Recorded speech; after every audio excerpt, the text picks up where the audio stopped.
never claimed perfection. I was lost and I was beat up. I suffered from all the traumas that any indigenous person in the Western Hemisphere can claim. My family wasn't perfect. As well known as my father was in the spiritual community, he wasn't perfect. There was traumas in my family, abuses, a lot of things that happened in my family that transferred into my adulthood, into my adulthood life with my own family. And I had lost control of my life, and I lost the ability to maintain myself in that life. And I lost my family. Some of you met my 3 beautiful daughters that were here. I lost them. But I found direction when I came here because I was lost because I thought out there in that society I didn't have any purpose. You know, I was suffering from everything you could say about an indigenous man. Those were my struggles. I couldn't work a 9 to 5. I couldn't hold my self-esteem up. I couldn't maintain my self-respect and my anger. When I came here, I wanted to get arrested. My cousin Naija said, "Woman is calling us. We gotta go. What's gonna happen? We might get arrested." Oh, great! I need 3 meals and a place to sleep. Let me go. I've been arrested for less honorable things. So those of you that were here saw that emergence. You know, it was my growth as well. And I was able to learn a lot, not only about other people, but a lot about myself and the dreams that I had and the direction that I was given. The only tools that I was given was this. That's the only tools I have to understand my connection to this earth and my place. And I sing. So many people came and they brought so many blessings and so much wisdom. And whether it was positive or negative, there was so much to learn in that time that I was here. So I just wanted to say that because it's easy to look at people in the place that they're at that moment and think, wow, they've always been this way. You know, but the truth is when I stepped onto this land, when I stepped into the realm of the ancestors, I wasn't complete. Not that I'm complete now, you know, but those were steps that the ancestors here helped me to take towards healthiness in my own life.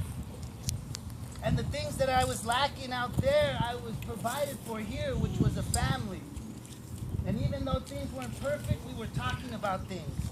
We were talking about things that we didn't really like the way it made us feel. We had to talk to people we didn't really like the way they sounded and their ideas, you know? But somehow we were stuck here and we had to make it work. And I couldn't run away from everybody like I had run away from my family, you know? And they couldn't run away from me like my family had run away from me. And so it brought us together and we connected. You know, and so I can say that I made relations, just like Chris said. We still hang out. I was upset that there was a lot of security team members that weren't able to be here because those people I don't get to see too often. They live in further places. They can't afford to be here. So maybe next year we can look into helping them get here. You know, I mean, a lot of you that live in around this area, I've made family. I go to your homes. You know, I go and I spend time with you. You know, we hang out. We visit. We see each other at the powwows. You know, we visit with the auntie down in San Jose. You know, I hang out with Wounded all the time. I've made these relations in this family, and it's grown from that. You know, and so I just wanted to express that. And remember, those that have passed on, you know, those warriors that have passed on, and those that sometimes we forget, especially Lois, our head of security, who was there. Her spirit is still running around here. It's here, protecting us, protecting the ancestors and the land. You know, those things that we forget. And the stories. You know, I could stand up here and tell you all of this, but you know what? My aunties and everybody else will tell you about the stories when Karina was yelling at me to shut up at 3 o'clock in the morning because I was at the fire cracking jokes. You know, and they sent me to bed early, even though I was supposed to be security, but because I was too loud. You know, or the time that man came down and began cussing at everybody and they kicked out my friend Joe because he responded in an angry way to that man because we were trying to do things in a peaceful manner. manner. Those are some of the more real stories that were going on. The people who had hate campaigns against us, who didn't even know us.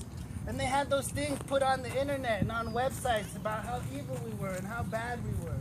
You know, those are some of the stories that help us to grow. You know, that helped us as a community to stand together. You know, when I seen the things that they were saying about Wounded on the web, that's not my Uncle Wounded. They're talking about somebody else. You know, but we had to learn these things in our process of being here together.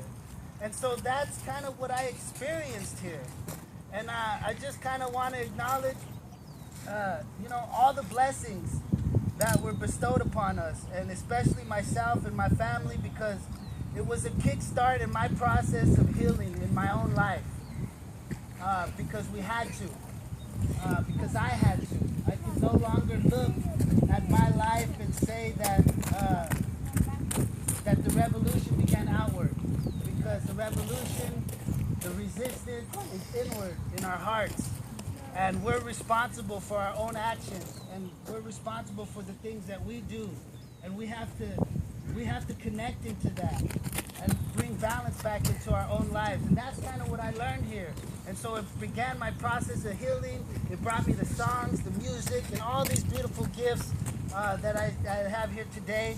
And so I just wanted to say that. I know it's more than 100 words. No, you're only a 50. That's my story. But before I go, I just want to say, you know, I always think about when Wounded comes up and he talks, and he always tells people, I'm not a medicine man. I want to say the same thing to you. I'm not a medicine man. Gifts are always given to me, of feathers and beads and shells and things. I try to earn what is given to me. But those things don't make me indigenous. Those things don't make me who I am right here.